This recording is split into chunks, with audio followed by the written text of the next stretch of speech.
Commander clicked his four claws nervously against the bridge console as he watched the tactical display. The red dots representing human vessels moved across the star map in patterns that everything he knew about space warfare. After 300 years of military service in the Galactic Empire, he had never seen anything like this. "Sir, the human fleet is doing it again," reported Lieutenant from the sensor station. The young officer's green scales had turned pale with confusion. His eyes narrowed as he studied the display. The humans had split their formation into what appeared to be random groups. Some ships flew straight at the Empire's battle line, while others curved around in wide arcs that seemed to serve no tactical purpose. A few vessels had actually turned completely around and were flying away from the battle entirely. "They must be retreating," suggested Tactical Officer. "No commander would order such chaos unless they were fleeing in panic."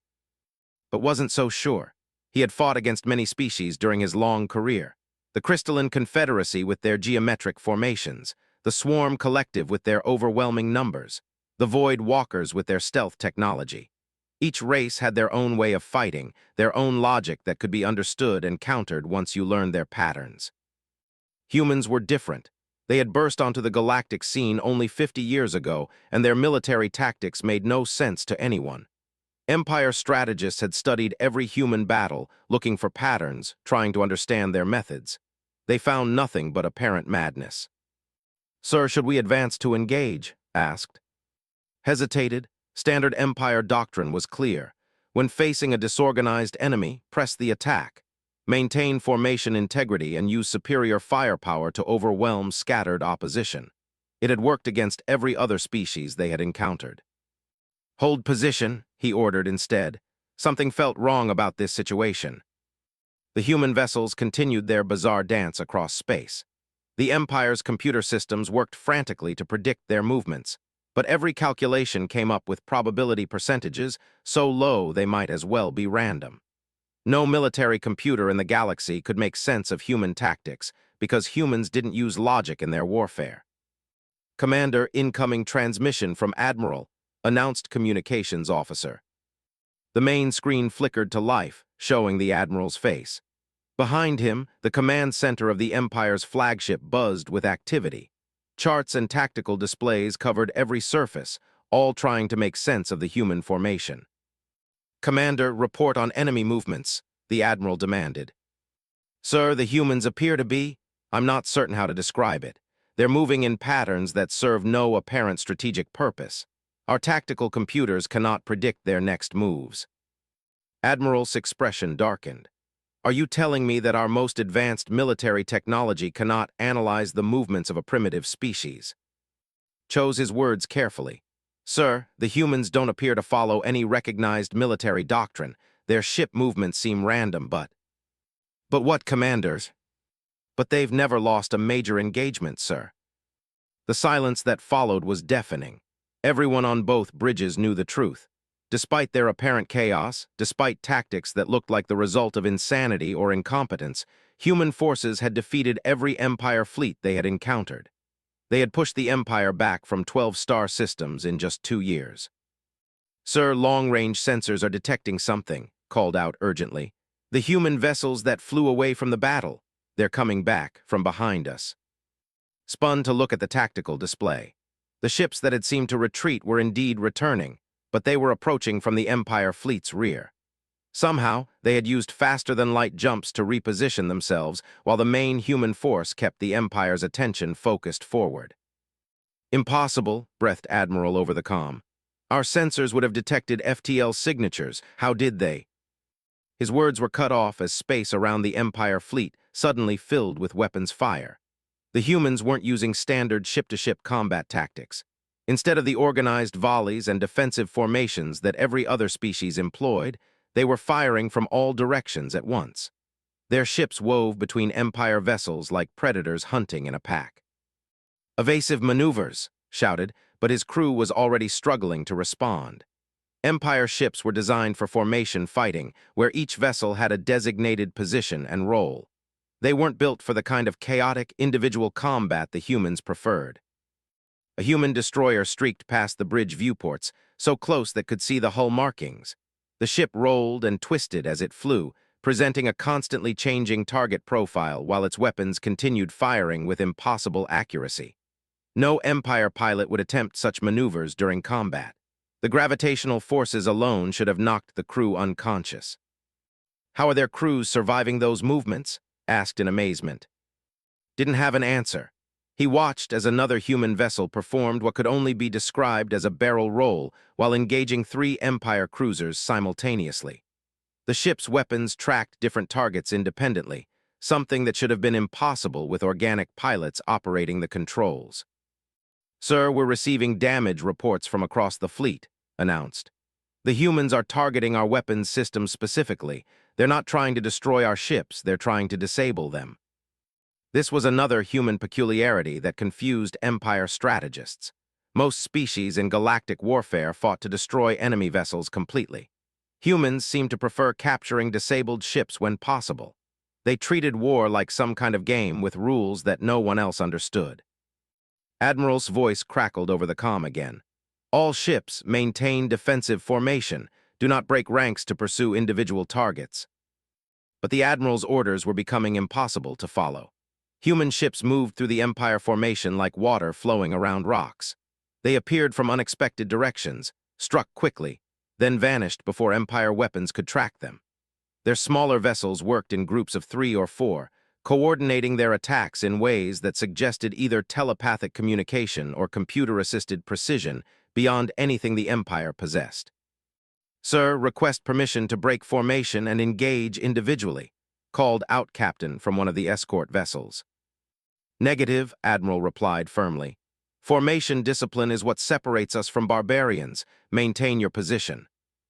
Understood the Admiral's reasoning. Empire military doctrine had been refined over thousands of years. It was based on mathematical principles and logical analysis of countless battles. Breaking formation to chase individual enemies was exactly what led to defeat. Every Empire officer learned this lesson in their first year of training. But Empire doctrine had been developed fighting other logical, predictable opponents. Humans didn't follow logic. They did things that no sane commander would attempt, and somehow made those impossible tactics work. A human battlecruiser suddenly appeared directly above the Empire flagship, having apparently used a micro-jump to bypass the defensive screen entirely. Its weapons opened fire, but instead of targeting the ship's critical systems, it focused on the communication arrays and sensor clusters. "They're trying to blind and deafen us," realized. "They want to cut off coordination between our ships." Within minutes, half the Empire fleet had lost long-range communications. Individual captains found themselves fighting isolated battles, unable to coordinate with nearby vessels. This should have been devastating, but Empire training prepared officers for such situations. Each ship was equipped to fight independently if necessary. What Empire training hadn't prepared them for was facing enemies who treated individual combat not as a last resort, but as their preferred method of warfare. Human ships seemed to thrive in the chaos they had created. They moved and fought like living creatures rather than machines, adapting instantly to changing situations. "Sir, the Admiral's flagship is requesting immediate assistance," reported communications officer. "They're surrounded by 6 human vessels." Through the main viewports, could see the massive Empire flagship being circled by much smaller human ships. The scene looked almost like predators toying with prey, except the prey was the most powerful warship in this sector of the galaxy. "Set course to assist," ordered. But as his ship turned toward the flagship, 3 human vessels materialized around them as if they had been waiting for exactly this move. One ship positioned itself directly ahead, while the other 2 took flanking positions. They moved with perfect coordination, as if all 3 were controlled by a single mind. "How did they know we would respond to the flagship's distress call?" asked Tactical Officer. "They understand us better than we understand them," replied grimly. The truth was becoming clear.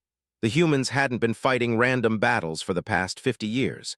They had been studying Empire tactics, learning how Empire officers thought, discovering the predictable patterns in their military doctrine.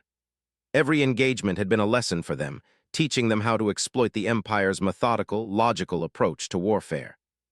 "Sir, incoming message from the lead human vessel," announced. "Put it on screen."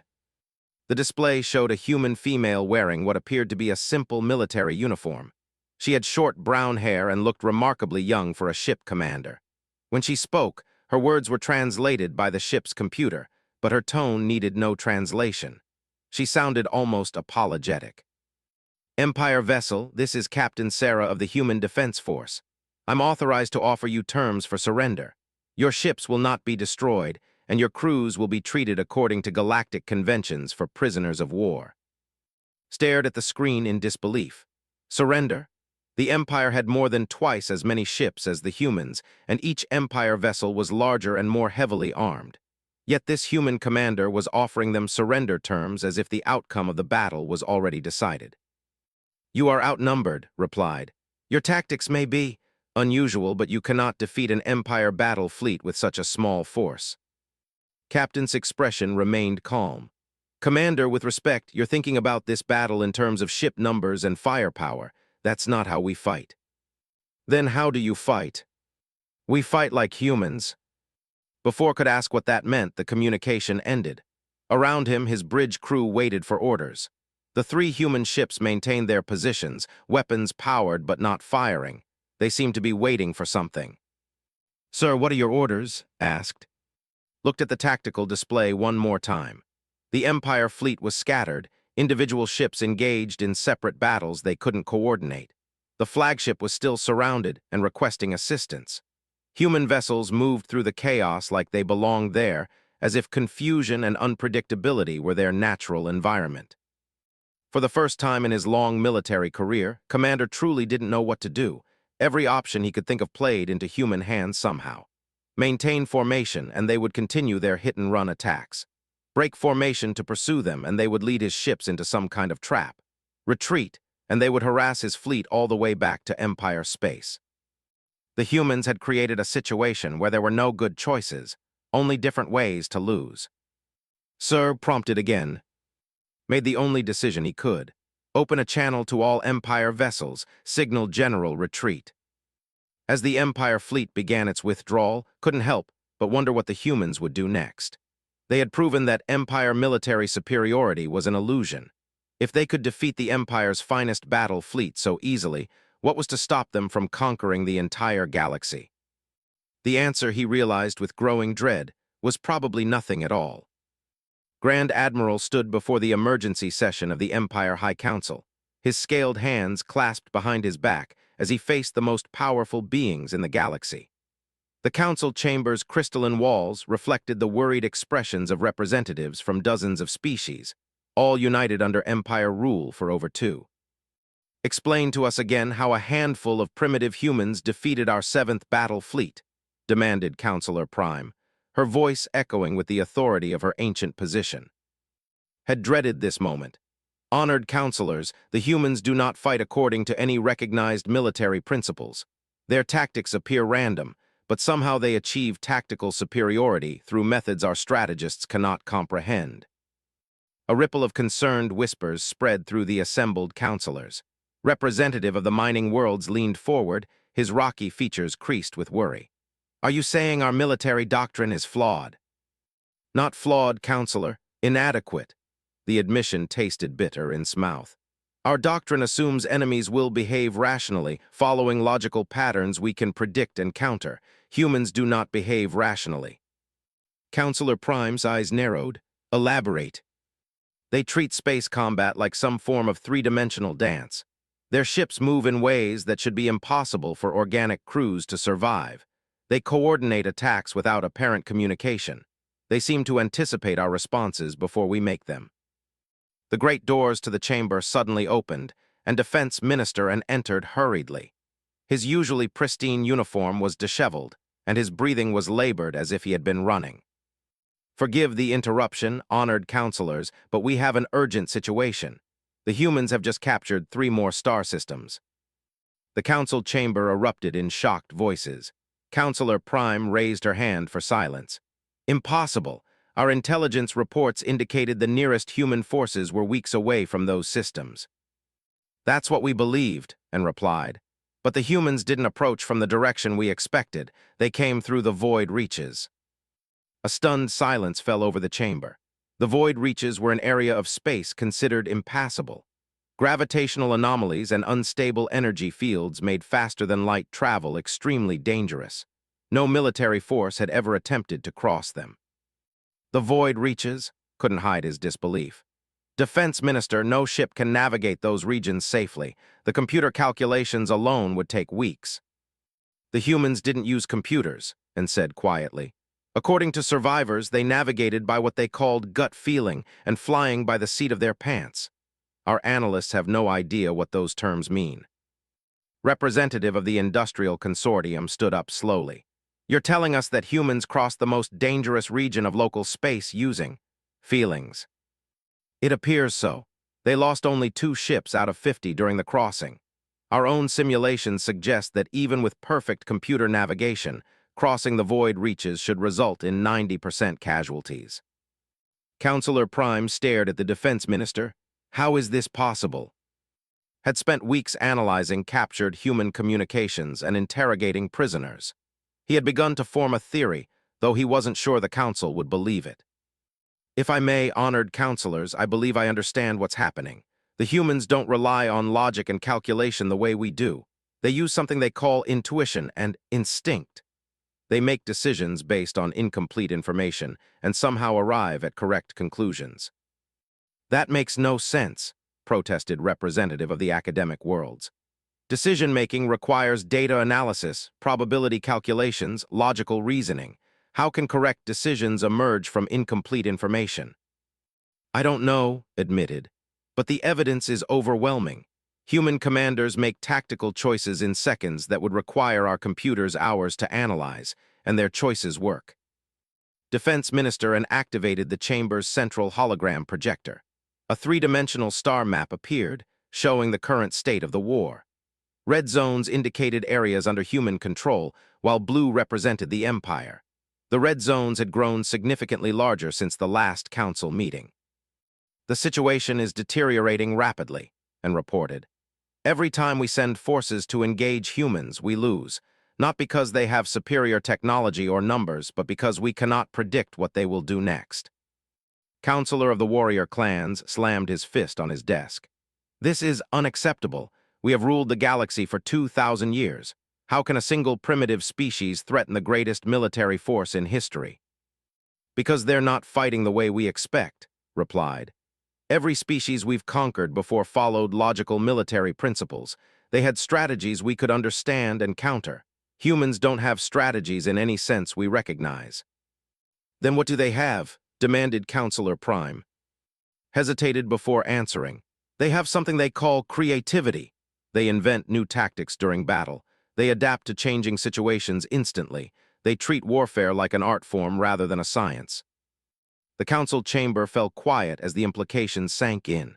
The Empire's military superiority was based on scientific analysis of warfare. They had developed mathematical formulas for space combat, predictive algorithms for enemy behavior, and standardized responses to every tactical situation. It was a system that had never failed them. Until now, representative of the communication network spoke up nervously. Grand Admiral, what do our prisoner interrogations reveal about human military thinking? That's perhaps the most disturbing aspect, replied. Human military personnel seem to enjoy warfare. They describe combat using words like exciting and challenging. They treat battle like some kind of competitive game. A game? Counselor Prime sounded shocked. Warfare is serious business. Life and death decisions cannot be treated as entertainment. Human psychology appears to be fundamentally different from ours. They seem to thrive in chaotic, unpredictable situations. What would cause stress and poor decision-making in our personnel somehow improves human performance.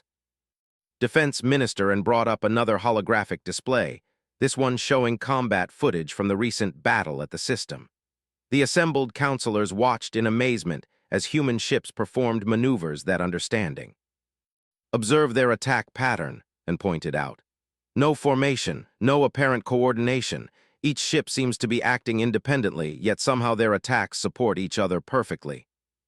The footage showed a human destroyer executing a spiraling dive between 2 Empire cruisers, firing at both while avoiding their return shots through movements that looked like pure chance, but were clearly deliberate. How do they coordinate such complex maneuvers without communication? Asked representative of the technology worlds. We've monitored their communication channels, explained. They use very little tactical communication compared to our forces. Most of their coordination appears to be based on what they call knowing what your teammates are thinking. Counselor laughed harshly. Telepathy? Are you suggesting humans are telepathic? No, Counselor, it's something else. They seem to understand each other's intentions through subtle cues we cannot detect. They anticipate each other's actions based on shared experience and training. This is absurd, Representative declared.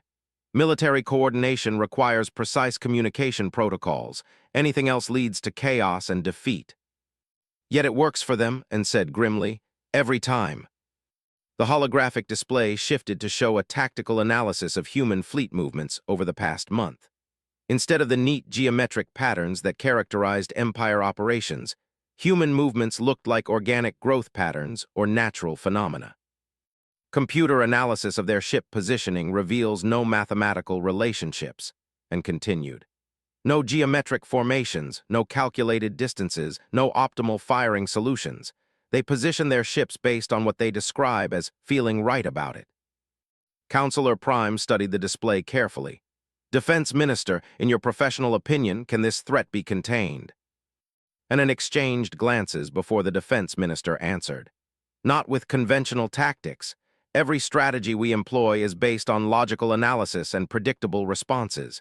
Humans appear to be immune to such approaches. Then what do you recommend? We need to study human psychology more carefully, understand how their minds work. Perhaps we can develop new tactics specifically designed to counter their unusual approach to warfare. Representative leaned forward. How much time do we have for such research? At their current rate of expansion, and calculated quickly, humans will reach the inner worlds within 6 months. The core systems would fall under threat within a year. The implications hung heavy in the chamber. The core systems housed the Empire's most important worlds, including the capital and the council chambers where they now sat. The idea that humans could threaten the very heart of the Empire was almost unthinkable. There is another option, said quietly. What option? Counselor Prime asked. Negotiation. The word hit the council chamber like a physical blow. Several counselors stood up in outrage. The Empire did not negotiate with inferior species. It conquered them. You suggest we treat with primitives, Counselor roared. The Empire does not bow to barbarians. With respect, Counselor, they may be primitive in some ways, but they are hardly barbarians. Human treatment of prisoners follows galactic conventions. They don't destroy captured worlds or enslave populations. They seem to want territory, not destruction. What do we know about their goals? Asked Representative. Very little, admitted. Human prisoners speak of something called living space and freedom to choose their own path. They don't seem interested in conquering the entire galaxy, only in preventing the Empire from expanding into what they consider their territory. Counselor Prime processed this information. Are you suggesting they fight only defensively? It's more complex than that. They fight to establish what they call buffer zones. They want space between their worlds and ours. They seem to believe that close contact between our species leads inevitably to conflict. They may be correct about that, Representative observed. Our expansion policies have brought us into conflict with every species we've encountered. Because expansion is necessary for imperial stability, Counselor argued. We require resources and space for our growing population. The humans seem to believe there's enough space in the galaxy for both of us, said. They've made unofficial communications suggesting they would be willing to establish permanent borders if the Empire agreed to halt expansion in their direction. The council chamber buzzed with whispered conversations as counselors discussed this unprecedented situation. Never before had the Empire faced an opponent that offered territorial compromise rather than demanding total surrender or destruction. Defense Minister cleared his throat. Honored counselors, we have received intelligence that the humans are preparing for what they call Phase 2 of their operations. Our agents don't know what this means, but human military communications suggest it involves significantly more aggressive tactics. More aggressive than what they've already demonstrated, Representative asked with concern. According to intercepted communications, everything they've done so far has been what they consider defensive actions. They describe Phase 2 as taking the fight to the enemy. Counselor Prime stood slowly. Grand Admiral, Defense Minister, and you have presented us with a situation unlike any in Imperial history. We will recess to consider our options. Return in 6 hours with detailed recommendations for our response. As the counselors filed out of the chamber, couldn't shake the feeling that they were already too late. Whatever Phase 2 involved, he suspected it would change the balance of power in the galaxy forever. The Empire had built its strength on the assumption that it was the dominant force in space. That assumption was about to be tested in ways no one had ever imagined. Admiral Sarah stood on the bridge of the human flagship Defiance, watching the tactical display with satisfaction. 6 months had passed since the Empire's Emergency Council meeting, and Phase 2 was proceeding better than anyone had dared hope. Admiral, incoming report from Task Force 7, announced Lieutenant Commander from the communications station.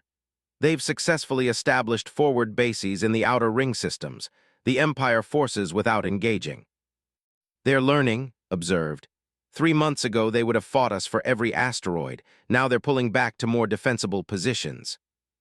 Captain Jackson, her tactical advisor, approached with a data pad. Ma'am, intelligence reports suggest the Empire is trying to develop new strategies specifically to counter our operations. They've established what they call human studies centers on 12 different worlds. Smiled, let them study us all they want. By the time they figure out how we think, we'll be thinking something different. This was the essence of human military philosophy that the Empire couldn't understand. Humans didn't rely on fixed tactics or predictable strategies. They adapted, evolved, and improvised constantly. Every battle was a chance to try something new, to push the boundaries of what was possible. Admiral, we're receiving a priority transmission from Earth Command, called out. Put it on screen. The main display showed Admiral Hayes, head of Human Defense Forces. Behind her, Earth's blue oceans sparkled through the viewport of the orbital command station. Sarah, how's the Empire treating you out there? Like a puzzle they can't solve, ma'am. Their latest tactic is to avoid direct confrontation and focus on fortifying their remaining positions. Smart of them. Our intelligence suggests they're beginning to understand that conventional warfare doesn't work against human tactics.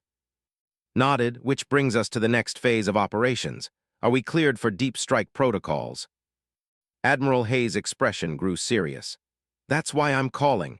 The civilian leadership has some concerns about deep strike. They're worried about escalating the conflict beyond our ability to control. With respect, ma'am, the conflict is already beyond traditional control. The Empire is mobilizing resources from across the galaxy. They're treating us as an existential threat. Are we? Consider the question carefully. Humanity had never intended to threaten the Empire's existence. They had simply wanted to be left alone to develop their own civilization. But the Empire's expansion policies made peaceful coexistence impossible. Every year, Empire colonies crept closer to human space. Eventually, conflict had become inevitable. Not to their existence, replied, but to their assumption that they can expand anywhere they want without consequences. We've proven that assumption is wrong. The politicians are concerned that deep strike might provoke the Empire into using their planet-killer weapons, Hayes continued. Scorched Earth tactics. This was a valid concern. The Empire possessed weapons capable of rendering entire worlds uninhabitable. Until now, they had been reluctant to use such extreme measures because they preferred to capture resources intact. But if they became desperate enough... Ma'am, if we don't proceed with deep strike, this war will drag on for decades. The Empire has massive resources, and they're already adapting to our tactics. We need to end this conflict before they figure out how to counter us effectively. Captain Jackson stepped closer to the screen. Admiral Hayes, our psychological warfare specialists believe the Empire leadership is close to a breaking point. Their entire worldview is based on military superiority and logical control. Our operations have shattered that worldview. Deep strike would complete the psychological collapse. Explain, Hayes ordered. Took over the briefing.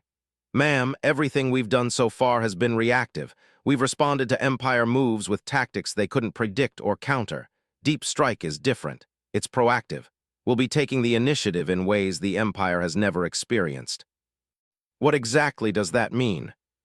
It means we stop fighting their fleets and start targeting their infrastructure. Not to destroy it, but to demonstrate that nowhere in the Empire is safe from human ingenuity. The concept of deep strike had been developed by human military strategists who understood that the Empire's greatest weakness was their dependence on predictable, centralized systems. Empire civilization was built on the assumption that their core worlds were impregnable, protected by layers of defensive fleets and early warning systems. Humans intended to prove that assumption wrong. "Admiral, I'm uploading the tactical specifications for your review," continued. The data transfer included plans that had taken months to develop. Small teams of human ships would use unconventional routes and timing to penetrate deep into Empire space, striking targets that the Empire considered impossible to reach. Hayes studied the data for several minutes before responding. "Sarah, these operations require navigation through regions that our computers say are impassable. How do you intend to reach these targets?" "The same way we've been doing everything else, ma'am. We let our pilots use their instincts instead of relying entirely on computer calculations." This was perhaps the most significant difference between human and Empire military thinking. Empire pilots were trained to trust their computers absolutely. Human pilots were trained to use computers as tools while trusting their own judgment for final decisions. This difference had proven crucial in every engagement. "And if your instincts are wrong, then we'll adapt and try something different. That's what humans do." Hayes laughed despite the serious nature of the conversation. "You make it sound simple." "It is simple, ma'am. Humans are good at solving problems that don't have obvious solutions. The Empire creates problems that they think are unsolvable, then we solve them anyway." "Very well, you're cleared for deep strike operations. But Sarah, I want minimal collateral damage. We're trying to end this war, not escalate it into something even worse." "Understood, ma'am. Our targets are purely military and infrastructure. No civilian populations will be harmed." The transmission ended, leaving and her crew to prepare for the most ambitious military operation in human history. Deep strike would involve coordinated attacks on Empire facilities throughout their territory, demonstrating that human forces could appear anywhere, anytime, regardless of Empire defenses. "Captain Jackson, signal all task force commanders. Phase 3 begins in 72 hours. Over the next 3 days, human ships began moving through space routes that Empire computers had dismissed as impossible. They used gravitational anomalies as shortcuts, navigated through asteroid fields that should have destroyed them, and timed their movements to coincide with natural phenomena that masked their approach. The first deep strike targets were communication relays deep in Empire space. Not the main communication networks that linked major worlds, but the backup systems that the Empire assumed were too well hidden to be found. Human reconnaissance teams had spent months identifying these installations, mapping their locations and defenses. At precisely 800 Empire Standard Time, 12 different relay stations went offline simultaneously. The attacks were swift and precise, with human teams disabling the stations without killing their personnel. Within minutes, communication across the Empire's eastern sectors became unreliable. But the communication relays were just the beginning.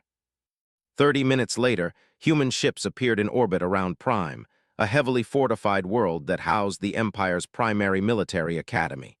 Instead of attacking the planet, the human vessels broadcast a simple message to the surface.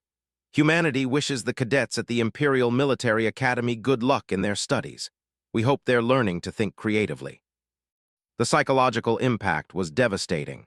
Prime was protected by 3 defensive fleets and an orbital defense grid that should have made it impregnable. Yet human ships had appeared in its skies as easily as if they were sightseeing tourists. Similar operations unfolded across the Empire. Human teams appeared at secure facilities, delivered messages demonstrating their ability to penetrate any defense, then vanished before Empire forces could respond. In every case, the humans could have caused massive destruction but chose not to. The message was clear: humanity could reach any target in the Empire, but they were choosing restraint, for now. On VII, the site of the Empire's largest shipyard, workers arrived for their shifts to find human graffiti painted on the hulls of ships under construction. The graffiti depicted humans and Empire citizens working together in peace, along with messages in multiple languages saying, "Why are we fighting when we could be friends?"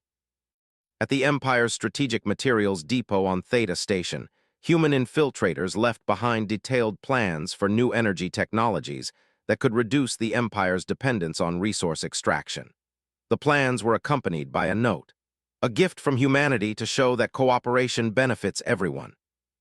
Each operation demonstrated capabilities that the Empire had thought impossible.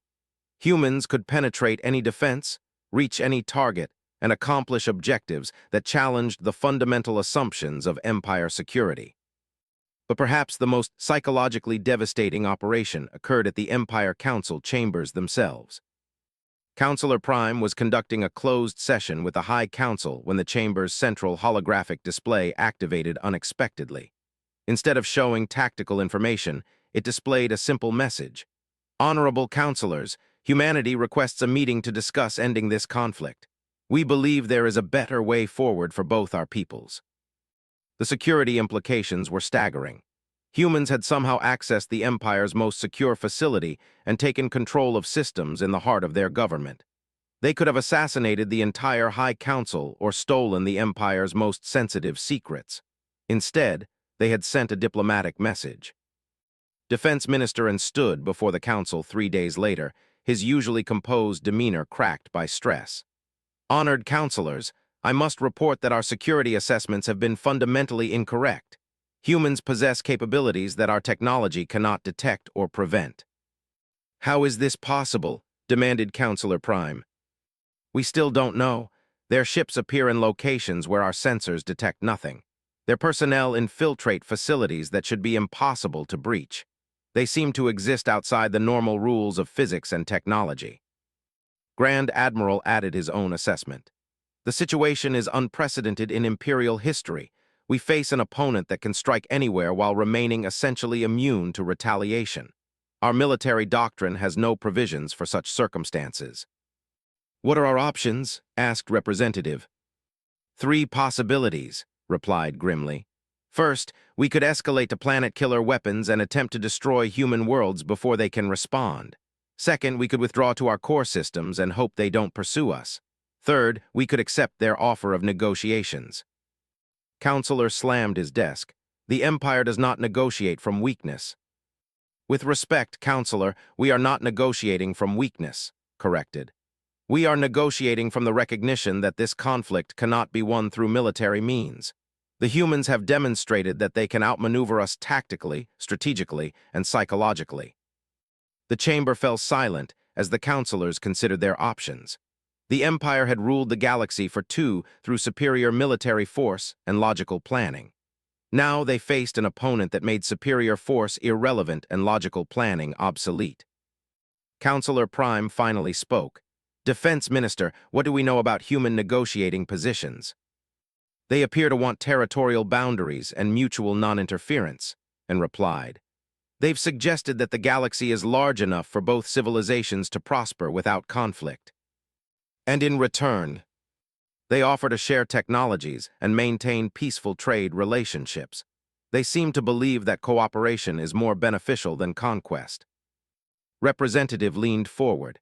"Have our analysts determined whether human offers are sincere?" "All evidence suggests they are," confirmed. "Human military operations have consistently shown restraint when they could have chosen destruction. They seem genuinely interested in ending the conflict." Counselor Prime stood slowly. "Then perhaps it is time for the Empire to learn something new. For the first time in our history, we have encountered a species that appears to be our equal in capability, if not in technology. Perhaps the lesson here is that true strength sometimes requires the wisdom to recognize when fighting serves no purpose." The vote to authorize peace negotiations passed by a narrow margin. Within a week, diplomats from both civilizations met at a neutral location to begin the process of ending a war that had redefined their understanding of what was possible. The negotiations would be long and complex, but both sides had learned valuable lessons. The Empire had discovered that dominance through force was not always achievable. Humanity had proven that sometimes the best way to win a war is to convince your enemy that peace is more valuable than victory. And across the galaxy, other civilizations watched and learned that the age of absolute empire dominance was ending. A new era was beginning, one where creativity and adaptability might prove more valuable than overwhelming firepower. The humans hadn't just won a war. They had changed the fundamental rules of how wars would be fought in the future.